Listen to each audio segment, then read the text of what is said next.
Saturday afternoon. Hi ಎಲ್ಲರಿಗೂ, welcome to my mini vlog. ನಾನು ನಿಮ್ಮ ಶಿಲ್ಪ. ಲಂಚ್ಗೆ ಎಗ್ ಸಾಂಬಾರ್ ಆ್ಯಂಡ್ ರೈಸ್ ಮುದ್ದೆ ಪ್ರಿಪೇರ್ ಮಾಡ್ಕೊಳ್ತಿದ್ದೆ. ಇವತ್ತು ಸ್ವಲ್ಪ ಹೊರಗಡೆ ಹೋಗೋದಿತ್ತು, ಮತ್ತು ಬೇಗ ಎಲ್ಲ ಕೆಲಸ ಮುಗಿಸ್ಕೊಂಡು ಮಕ್ಕಳನ್ನ ರೆಡಿ ಮಾಡಿಸಿ ಸಾಂಬಾರ್ಗೆ ಮಸಾಲೆಗೆ ಏನೇನು ಬೇಕಂದರೆ ಗಾರ್ಲಿಕ್, ಜಿಂಜರ್, ಆನಿಯನ್, ಹಸಿರು ಮೆಣಸಿನ್ಕಾಯಿ, ಟೊಮೆಟೊ, ಚಕ್ಕೆ, ಲವಂಗ, ಕೊತ್ತಂಬರಿ ಸೊಪ್ಪು, ಪುದೀನ ಇವಿಷ್ಟು ಫ್ರೈ ಮಾಡಿ ರುಬ್ಕೊಳ್ಳೋಕೆ ಎತ್ಕೋಬೇಕು. ಅದ್ರ ಜೊತೆ ಸ್ವಲ್ಪ ಕೊಬ್ಬರಿನೂ ಧನಿಯಾ ಪುಡಿ ಸೇರಿಸ್ಕೊಂಡು ಮಿಕ್ಸಿಗೆ ಹಾಕೊಳ್ಳಿ. ಮತ್ತು ಒಗ್ಗರಣೆಗೆ ಕರ್ಬೇವಿನ ಸೊಪ್ಪು ಅದೆಲ್ಲ ಹಾಕ್ಕೊಂಡು ಈ ಮಸಾಲೆನ ಹಾಕ್ಕೊಂಡು 10 ನಿಮಿಷ 5 ನಿಮಿಷ ಕಾಯಿಸ್ಕೊಂಡ್ರೆ ಹಸಿ ಸ್ಮೆಲ್ ಹೋದ್ಮೇಲೆ ಕಟ್ ಮಾಡಿರೋ ಎಗ್ನ ಸೇರಿಸ್ಕೊಳ್ಳಿ. ಕಟ್ ಮಾಡಿ ಎಗ್ನ ಸೊ ದಟ್ ಟೇಸ್ಟ್ ಚೆನ್ನಾಗಿರುತ್ತೆ. So sambar ready. ನಾವೆಲ್ಲ ಲಂಚ್ ಮುಗಿಸ್ಕೊಂಡು ಫೋಟೋಶೂಟ್ ಇತ್ತು ಮಗಳಿಗೆ.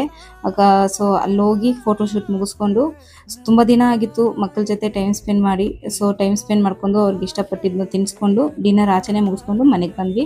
ಹೀಗಾಗಿತ್ತು ನಮ್ಮ ದಿನ. Thanks for watching my video. ಇಷ್ಟ ಆಗಿದ್ರೆ ಲೈಕ್ ಆ್ಯಂಡ್ ಕಮೆಂಟ್ ಮಾಡಿ ಆ್ಯಂಡ್ ಫಾಲೋನು ಮಾಡಿ.